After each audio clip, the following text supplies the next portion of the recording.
Hello दोस्तों, मोनोट्रोल academy में आपका स्वागत है। जो आज का हमारा टॉपिक है बेसिकली है स्टरलाइजेशन। मेरे फ्रेंड्स ने मुझे कमेंट्स में बताया कि उनको स्टरलाइजेशन पढ़ना है। बेसिकली स्टरलाइजेशन में हम पढ़ेंगे उसका इंट्रोडक्शन एंड उसकी हिस्ट्री क्या है स्टरलाइजेशन की। ठीक है, हम उसकी हिस्ट्री भी पढ़ेंगे कि स्टरलाइजेशन कैसे कैसे स्टार्ट हुआ था एंड माइक्रो ऑर्गेनिजम्स और इन्फेक्शंस पढ़ेंगे हम, और मेथड्स ऑफ स्टरलाइजेशन इसमें पढ़ेंगे। ठीक है, बेसिकली स्टरलाइजेशन जो हमारा टॉपिक है, बेसिकली कैसे हम चीज़ों को स्टराइल करते हैं एंड माइक्रो ऑर्गेनिज्म फ्री रखते हैं, बैक्टीरियाज किल करते हैं। ठीक है, हम आज की इस वीडियो में पढ़ने वाले हैं। फ्रेंड्स, वीडियो को लास्ट तक देखिएगा। स्टरलाइजेशन बहुत ही अच्छा टॉपिक है, आपको क्लियरली समझ में आ जाएगा। फर्स्टली हम स्टार्ट करते हैं sterilization introduction. Sterilization is the process of killing all microorganisms, bacteria, viral and fungal with the use of either physical or chemical agents। ठीक है, क्या होता है जो स्टरलाइजेशन प्रोसेस होता है, बेसिकली इसके अंदर जो हम माइक्रो ऑर्गेनिजम्स किल करते हैं, ये कौन से होते हैं? बैक्टीरिया हो सकती है, वायरल हो सकता है और फंगल भी हो सकता है। ठीक है, हम फिजिकली या केमिकली मेथड से इसको एजेंट से हम रिमूव करते हैं। A disinfectant is a chemical substances that kill micro organisms on inanimate object such as exam tables and surgical instrument. Basically क्या है फ्रेंड्स, जो हम डिसइंफेक्ट करते हैं, सपोज कीजिए आपने कोई टेबल यूज़ किया या फिर कोई सर्जिकल इंस्ट्रूमेंट यूज़ किया, आपको नहीं पता कि वो इन्फेक्टेड है या नहीं इन्फेक्टेड है। ठीक है, हमें उसे यूज़ करने से पहले उसे स्टराइल करना चाहिए। ठीक है, किससे? डिसइंफेक्टेंट केमिकल्स यूज़ करते हैं हम लैब के अंदर, या फिर हम कह सकते हैं एग्जामिन जो स्टूल्स होते हैं, टेबल्स होती हैं, उसको हम क्लीन करने के लिए डिसइंफेक्टेंट का यूज़ करते हैं। An antiseptic is a chemical that is applied to a living body to inhibit the growth of microorganisms। Friend, जो एंटीसेप्टिक हम यूज़ कर रहे हैं, बेसिकली जो लिविंग बॉडी है वो अपने स्किन पर, अपने हाथों में वो क्या करते हैं? एंटीसेप्टिक यूज़ करते हैं, ताकि कोई भी माइक्रो ऑर्गेनिजम्स या कोई भी फंगल इन्फेक्शन, कोई भी वायरल इन्फेक्शन उनकी बॉडी को हार्म ना करे। ठीक है, हैंड सैनिटाइजर्स आर एंटीसेप्टिक। जो हम हैंड सैनिटाइजर यूज़ करते हैं बेसिकली अपने हाथों को सैनिटाइज करने के लिए, तो इसमें क्या होता है, जो 99.9% माइक्रो ऑर्गेनिजम्स होते हैं वो बैक्टीरिया किल हो जाते हैं। ठीक है, asepsis that is a disease causing micro organisms. Asepsis क्या होते हैं? ये डिजीज कॉजिंग माइक्रो ऑर्गेनिजम्स होते हैं जो लिविंग बॉडी के टिश्यू को हार्म करते हैं। ठीक है, contamination allows micro organisms to enter a surgical site. जब भी डॉक्टर, जो सर्जन होते हैं, वो सर्जरी करते टाइम पहले ही डिसइंफेक्ट कर लेते हैं, ताकि कोई भी माइक्रो ऑर्गेनिजम्स सर्जरी के टाइम पर पेशेंट के कट के निशान पर एंटर ना कर जाए। ठीक है, जब भी सर्जरी होती है तो जो वहाँ पे सर्जिकल इंस्ट्रूमेंट यूज़ होते हैं वो बिल्कुल ही स्टराइल होते हैं। ठीक है, उनकी प्रॉपर तरीके से स्टरलाइजेशन की जाती है, माइक्रो ऑर्गेनिजम्स फ्री किया जाता है, ताकि अच्छे से उसकी सर्जरी हो सके विदाउट कंटामिनेशन। ठीक है friends, sterilization of items used to perform surgery is a major factor of maintaining asepsis during surgery।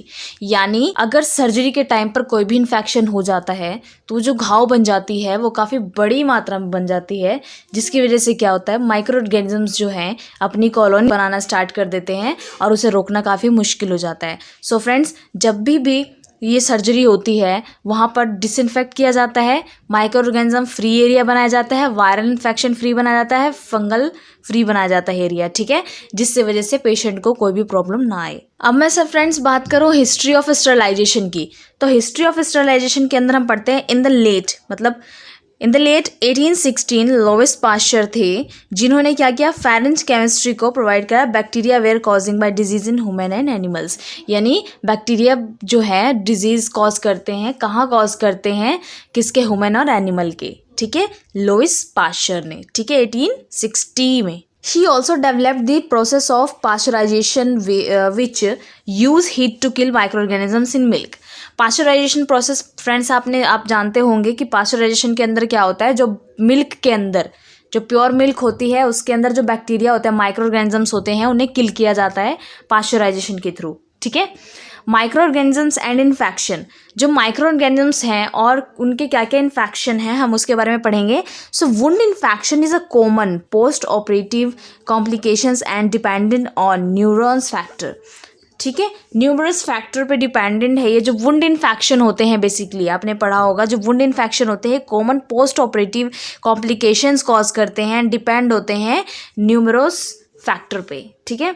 So maintaining a sterile operating field is the factor the end veterinary staff has the most control over. जो maintain करना होता है हमें sterile operating field को, basically क्या होता है, जहाँ पर ऑपरेशन हो रहा होता है उस एरिया को क्लीन करना बहुत ज़रूरी है, माइक्रो ऑर्गेनिज्म फ्री करना बहुत ज़रूरी है, क्योंकि पेशेंट के हालात उस टाइम वो कंडीशन में होता है कि वो कोई भी जो बैक्टीरिया, वायरल या फंगल इन्फेक्शन को गेन कर सकता है, ठीक है, क्योंकि उसकी बॉडी इम्यूनिटी सिस्टम उसके बिल्कुल ही वीक हो चुकी होती है। जिसका इम्यून सिस्टम वीक होता है उस पर कोई भी माइक्रो ऑर्गेनिजम्स ईजिली अफेक्ट कर सकता है, ठीक है friends. A surgical patient will never be completely sterile. एक सर्जिकल पेशेंट कभी भी कम्प्लीटली स्टेराइल नहीं हो सकता, क्योंकि उसके अंदर भी कोई ना कोई डिजीज़ प्रेजेंट है, ठीक है। There will always be bacteria present, यानी यहाँ पर बैक्टीरिया प्रेजेंट होगा ही होगा इन पेशेंट, अगर पेशेंट है वहाँ पर, ठीक है। अगर ऑपरेशन थिएटर रूम में पेशेंट प्रेजेंट है तो वो पूरा का पूरा एरिया जो है माइक्रो ऑर्गेनिज्म फ्री नहीं हो सकता। हम कोशिश कर सकते हैं, क्योंकि कोई ना कोई बैक्टीरिया जो पेशेंट को इफेक्ट कर रहा है कहीं ना कहीं उसके अंदर प्रेजेंट है। However a critical number of bacteria are required to causes an infection. एक क्रिटिकल नंबर ऑफ बैक्टीरिया होता है जिसकी वजह से क्या होता है, इन्फेक्शन कॉज होता है, ठीक है। This number is 10 to 5 micro organisms पर ग्राम, यानी 1 लाख ऑर्गेनिजम्स पर gram of tissue of millimetre of fluid, यानी इतने माइक्रो ऑर्गेनिजम्स जो हैं वो मिलकर इन्फेक्शन कॉज कर सकते हैं ह्यूमन बॉडी के अंदर। As long as bacterial numbers do not exceed this number, the normal immune defence of the body can prevent infection. अगर क्या होगा, जो बैक्टीरिया के नंबर हैं, जो माइक्रो ऑर्गेनिजम्स के नंबर हैं, ये इससे ज़्यादा इंक्रीज नहीं हो सकते अगर बाय चांस क्या होता है, जो हमारा नॉर्मल बॉडी इम्यून सिस्टम है वो प्रिवेंट कर सकता है, डिफेंस कर सकता है इन बैक्टीरिया से हमारी बॉडी में। अगर वो इससे ज़्यादा हो गए तो नहीं कर पाएगा, ठीक है। The goal of asepsis is the prevent the addition of bacteria to the surgical site. क्या करता है, जो एक गोल होता है एब्सेसिस का, अगर हमने एब्सेसिस पे अपना कंट्रोल कर लिया, ठीक है, माइक्रो ऑर्गेनिजम्स को इन्फेक्शन फैलाने से रोक लिया, तो क्या करता है, ये बैक्टीरिया की सर्जिकल साइट को इन्फेक्ट नहीं करता, वहाँ पर माइक्रो ऑर्गेनिजम्स ग्रोथ प्रिवेंट हो जाती है, ठीक है। That is sterile condition. Friends, अगर मैं बात करूँ मेथड्स ऑफ स्टेरलाइजेशन की, exposure to the harmful microorganisms can be prevented by utilize the correct sterilization method. एक जो हार्मफुल माइक्रो ऑर्गेनिजम्स होता है ये एक्सपोजर हो सकता है अगर हम सही मेथड से स्टेरलाइजेशन ना करें, ठीक है। एक मेथड होता है स्टेरलाइजेशन का, अगर हम उसके थ्रू स्टेरलाइजेशन करते हैं तो कंटामिनेशन के चांसेस बहुत कम होते हैं। Through they are invisible to the naked eye organisms capable of causing infection everywhere. So friends, क्या होता है, जो माइक्रो ऑर्गेनिजम्स होते हैं, बैक्टीरिया, वायरसेस होते हैं, काफ़ी माइक्रोन में होते हैं, बहुत ही माइन्यूट होते हैं, नैनोमीटर में होते हैं, तो ये नेक्ड आई से नहीं देखे जा सकते, इसे माइक्रोस्कोप में ऑब्जर्व करते हैं या न्यूट्रॉन माइक्रोस्कोप में ऑब्जर्व किया जाता है, ठीक है। Sterile bandages, instruments and equipments are necessary for preventing infection in animals receiving veterinary care, ठीक है फ्रेंड्स। जो बेसिकली क्या होता है, जो एनिमल्स होते हैं उनकी केयरिंग बहुत इंपॉर्टेंट है, बिकॉज क्या होता है, जो उनसे ही ज़्यादा ही इन्फेक्शन होने के चांसेस होते हैं। जो बेसिकली क्या होता है, स्टेराइल बैंडेजेस यूज़ करने चाहिए। जो इंस्ट्रूमेंट हम यूज़ करें, इक्विपमेंट्स यूज़ कर रहे हैं, ये क्या करते हैं, इक्विपमेंट्स, इनके ज़रिए हम क्या करते हैं, हम इन्फेक्शन, माइक्रो ऑर्गेनिजम्स को इन्फेक्शन कॉज करने से प्रिवेंट कर सकते हैं, ठीक है। तो फर्स्ट क्या है हमारा फ्रेंड्स, स्टीम। स्टीम से हम कैसे प्रिवेंट कर सकते हैं, हमारा एक मैथड है sterilisation method. So the use of steam under pressure is most commonly used by veterinary hospital to sterilise items. So क्या है फ्रेंड्स, जो आइटम्स होते हैं बेसिकली ऑपरेशन थिएटर में सर्जिकल इंस्ट्रूमेंट में यूज़ किए जाते हैं, उनको क्या होता है, हॉस्पिटल में ही स्टेरलाइज किया जाता है स्टीम के थ्रू। हाई प्रेशर स्टीम होता है जिसके अंदर ये इंस्ट्रूमेंट जो है प्रॉपरली तरीके से स्टेराइल हो जाते हैं, The three factors that dictated the success of steam sterilization are temperature, pressure and exposure time. So friends, basically तीन स्टेप हैं इसके, जो क्या करता है, स्टीम स्टरलाइजेशन को सक्सेसफुली करता है, ठीक है. सो बेसिकली फर्स्ट है temperature. Temperature is the most important. Steam का कितना टेम्परेचर होना चाहिए वो भी आपको पता होना चाहिए, कितने पे माइक्रो ऑर्गेनिजम्स किल होते हैं आपको वो भी पता होना चाहिए, ठीक है. प्रेशर बहुत ही मायने रखता है, जितना ज़्यादा प्रेशर दोगे माइक्रो ऑर्गेनिजम्स उतने ही ज़्यादा किल हो जाएंगे. एक्सपोजर टाइम कितना है आपको वो भी पता होना चाहिए, ठीक है.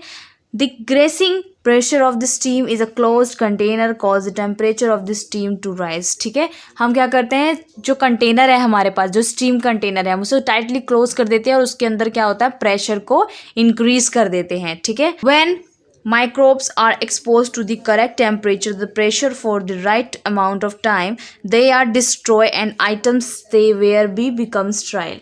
So क्या होता है, अगर हमने उसे हाई प्रेशर पे अपने स्टीम स्टरलाइजर को ऑन कर दिया और उसमें जितने माइक्रो ऑर्गेनिजम्स होते हैं वो किल हो जाते हैं, ठीक है. The device used for steam sterilization that called autoclave.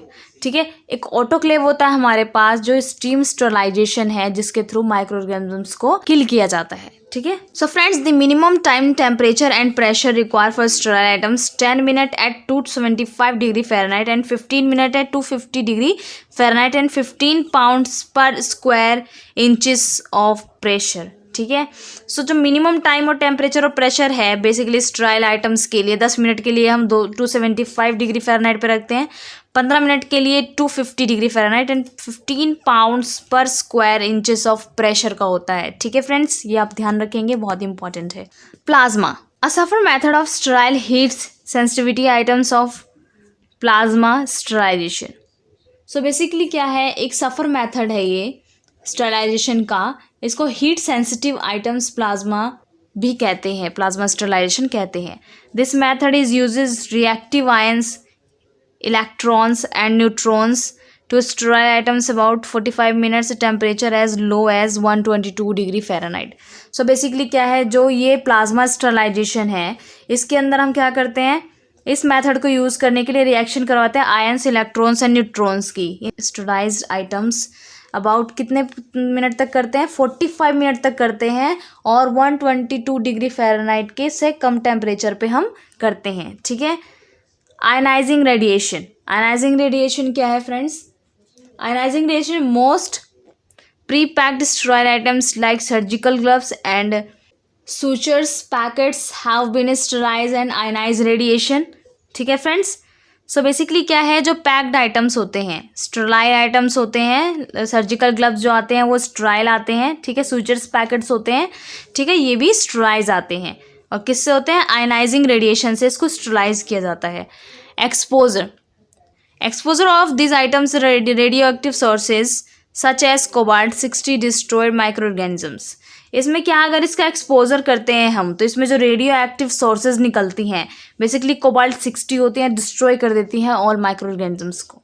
This process is expensive and limited to commercial uses. ये क्या है, ये प्रोसेस जो है काफ़ी ज़्यादा एक्सपेंसिव हो जाता है, ठीक है, और ये कमर्शियल यूज़ के लिए ही लिमिटेड है. Cold chemical sterilization is a common and the inexpensive method sterilization item that can not be expose to steam sterilization. ठीक है, ये क्या करता है, स्टीम स्टरलाइजेशन की तरह एक्सपोज नहीं करता है. ये स्टरलाइजेशन बहुत ही कॉमन है, इनएक्सपेंसिव है, बहुत ही ईजिली हो जाता है, और जो स्टरलाइजेशन है ये क्या करता है, एक्सपोज नहीं करता है स्टीम स्टरलाइजेशन को. ठीक है, the most common chemical used in, इसमें जो केमिकल यूज़ किया जाता है, कोल्ड केमिकल जो हम कहते हैं, कोल्ड केमिकल ग्लूटारेल्डिहाइड यूज़ किया जाता है. ठीक है friends, 82% glutaraldehyde solution is a non corrosive to metal and delicated equipment like endoscopes. Immersion times in the solution very dependent on the items. ये क्या होता है, इसमें 2% ऐड किया जाता है ग्लूटारेल्डिहाइड सॉल्यूशन में. ठीक है, नॉन कोरेसिव होता है टू मेटल के लिए. ठीक है, and delicate equipment like endoscopy. ठीक है। इम्प्रेशन टाइम क्या है इसका, solution very dependent on the items, ये सॉल्यूशन डिपेंड करता है आइटम्स के थ्रू, ठीक है, उसके अकॉर्डिंग ही इसका कंसंट्रेशन बढ़ाया जाता है। Item should be thoroughly rinsed with sterile water period of being used on a patient. So क्या है फ्रेंड्स, जो आइटम है बेसिकली यूज़ किया जाता है स्टेराइल वाटर, और ये पेशेंट के लिए यूज़ किया जाता है, एक पेशेंट के लिए यूज़ किया जाता है। स्टोरेज ऑफ स्टेराइल इक्विपमेंट्स, हम स्टेराइल इक्विपमेंट्स को किस तरह से स्टोर कर सकते हैं, जो हमने स्टेराइजेशन कर दी है उसको किस तरह से स्टोर करना है। It is important to store sterilisation equipments and supplies the manner that maintains their aseptic condition. इसमें क्या होता है, जिस इक्विपमेंट को, इंस्ट्रूमेंट को हमने स्टेराइल किया है उसके लिए एक एसेप्टिक कंडीशन बनाया जाता है, जिसके अंदर क्या होता है, ये मैनर तरीके से मेंटेन रहते हैं, ठीक है। Keep them it a dust free clean environment until use, ठीक है फ्रेंड्स। इसे हमें क्या करना है, डस्ट फ्री रखना है, क्लीन इन्वायरमेंट में रखना है, और यूज़ करने से पहले या यूज़ करने के बाद। एंटीसेप्टिक्स, इसमें कौन कौन से एंटीसेप्टिक्स यूज़ किए जाते हैं। सो बेसिकली जो antiseptic, ideal antiseptics use in patient treatment prevent the growth of micro organisms. Antiseptics ideal antiseptics है जो यूज़ किए जाते हैं ट्रीटमेंट के टाइम पे, और क्या करता है, प्रिवेंट करता है माइक्रो ऑर्गेनिजम्स की ग्रोथ को, ठीक है, without necessarily destroying them, do not harm the patient. ये क्या करता है, नेसेसरीली ही अब हम अप्लाई करते हैं, स्टेरिलाइजेशन करते हैं, और इससे पेशेंट को कोई भी हार्म नहीं होता। Characteristic of an ideal antiseptic include, इसमें कुछ आइडियल एंटीसेप्टिक्स इंक्लूड किए गए हैं फ्रेंड्स। ये है एक्टिव एजेंट्स, पैथोजेंस है, नॉन इरिटेटिंग है, क्लींसिंग है, लॉन्ग शेल्फ लाइफ है, safe for patient and handler है, ठीक है, safe for in the presence of organic matters हैं, ठीक है। सो फ्रेंड्स बेसिकली ये करेक्टरिस्टिक आइडियल एंटीसेप्टिक के हैं, नॉन इरिटेटिंग होता है, क्लीनिंग भी हो जाती है इसमें, लॉन्ग शेल्फ लाइफ है इसकी, और पेशेंट के लिए भी सेफ है। सो फ्रेंड्स ये एंटीसेप्टिका था, एंटीसेप्टिका, ठीक है। सो फ्रेंड्स जो हमारा स्टेरिलाइजेशन है बेसिकली यहीं पे फिनिश होता है। अगर आपको इसके अलावा कोई और पढ़ना है, ऑटोक्लेव पढ़ना है, हॉट एयर पढ़ना है, तो जो ये इंस्ट्रूमेंट्स है इसके बारे में पढ़ना है तो इंडिविजुअली टॉपिक बन सकती है। अगर आपको नीड है तो कमेंट बॉक्स में लिखकर ज़रूर बताइएगा। वीडियो अगर आपको अच्छी लगी हो तो लाइक कीजिए, और इसे ज़्यादा से ज़्यादा शेयर कीजिए, कमेंट करना मत भूलिएगा। सो फ्रेंड्स मिलते हैं नेक्स्ट वीडियो में। Thank you so much.